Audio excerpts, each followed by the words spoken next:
Het simmerblomke. Ik heb er een heel mooi simmerblomke bij me van Jeldedas Bloemenboutique uit de Westerheen. En nu ben ik in Oortjerk, onderwijs naar een vrouwtje van de Meer. Zij is opjoen terug haar collega Martine.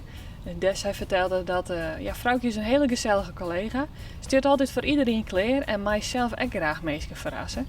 Dus Martine zei, het is nog een keer oorzaam en wil ik haar graag een keer verrassen. Dus we zullen even zien altijd dit slaatje.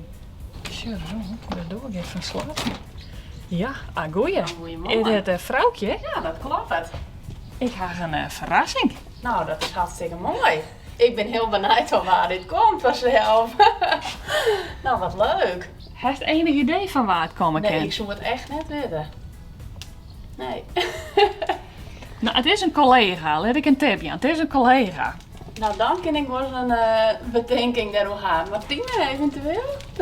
Dat klopt het helemaal. Nou, ja. Wat lief. Ik jou een vast oersje. Nou, Alsjeblieft, hartstikke een heel mooi bedankt. blanke. Ja. Ja, maar Martine hier is een mailtje gestuurd en die zei, ja, vrouwtje is een hele gezellige collega.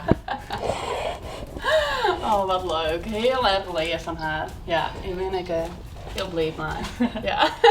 Ja, en ze zei, ik doe mijzelf ook wel graag mensen verrassen. Ja, nou dat klopt het ook. Ja, dat doe ik ook wel eens even regelmatig. Ja. Nou, ik ben helemaal Wat voor dingen dus verrast. dan ongeveer?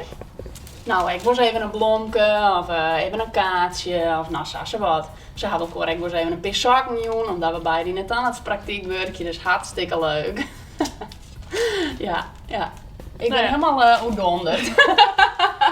Dat is de bedoeling. Maar Martine zei, nou is het wel een keer de beurt dat we vrouwtjes een keer verrassen. Ja. Dus nou, ik hoop dat het lukt dus zo. Echt helemaal. Ja, super. Dank je wel.